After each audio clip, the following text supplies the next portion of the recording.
आई not Savarkar. Savarkar ji एक ऐसी शख्सियत है जिनके पता नहीं क्यों इतने सालों बाद, आज़ादी के इतने सालों बाद मैं एक्टर, डायरेक्टर, राइटर, मुझे ही ये पिक्चर क्यों बनानी पड़ी, किसी ने पहले क्यों नहीं बनाई, ये बहुत बड़ा सवाल है। उनकी अभी 1980 के दशक में गांधी जी के ऊपर पिक्चर बनी थी, रिचर्ड एटनबरो ने बनाई थी। सरदार पटेल जी के ऊपर 2 पिक्चरें बन चुकी हैं। मैं खुद रंगरसिया कर चुका हूँ, सरबजीत कर चुका हूँ, चार्ल्स सोबराज प्ले कर चुका हूँ। पर जब सावरकर जी की फिल्म के बारे में बात आती है तो लोग पूछते हैं क्यों? इससे बड़ा सवाल, इससे बड़ी ट्रेजेडी क्या हो सकती है?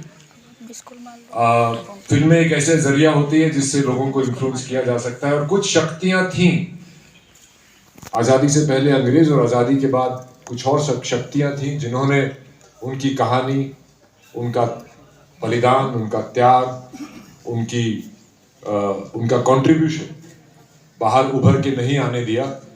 पर समय आ गया है सबको बताने का, सबको दिखाने का कि सावरकर जी का इन्फ्लुएंस, उनका कंट्रीब्यूशन, उनका महत्व इस देश के लिए क्या है।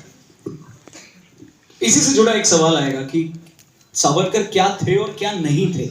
फिल्म करने के दौरान आपको बहुत सारी चीजें जानने को मिली होंगी, जब आप रिसर्च कर रहे होंगे और जब आप उस रोल को जी रहे होंगे, उस किरदार को जी रहे होंगे। तो सावरकर क्या थे और क्या नहीं थे, अगर इसको संक्षेप में बताना रहे तो क्या कहेंगे आप? सावरकर वीर थे, ब्रेव थे। सावरकर जी कावर्ड नहीं थे, कायर नहीं थे।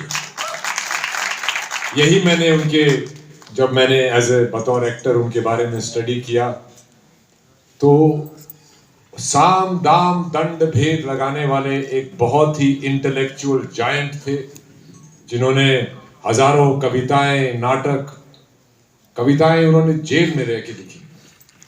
वो दीवारों पे कविताएं लिखते थे और उसको याद कर लेते थे, और वो वेट करते थे कि कब कोई गलती हो जाए और जेलर आके दीवारों को फिर पेंट से पोत दे ताकि मेरे लिए स्लेट क्लीन हो जाए और मैं और कहानियां दे और कविताएं लिखूं।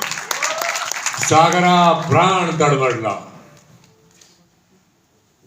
सबसे चैलेंजिंग क्या था फिल्म के दौरान, पूरी जर्नी, शूटिंग के दौरान, रिसर्च के दौरान सबसे चैलेंजिंग कौन सा एक ऐसा मोमेंट था या पार्ट था आपके लिए वीर सावरकर के इस किरदार को निभाते वक्त?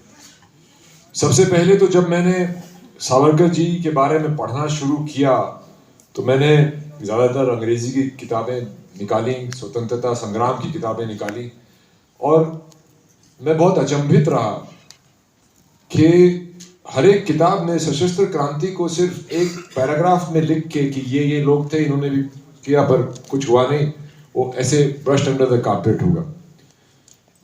मैं खुद भी स्कूल में जब पढ़ता था तो हमने सावरकर जी के बारे में नहीं पढ़ा, हमको नहीं पढ़ाया गया था।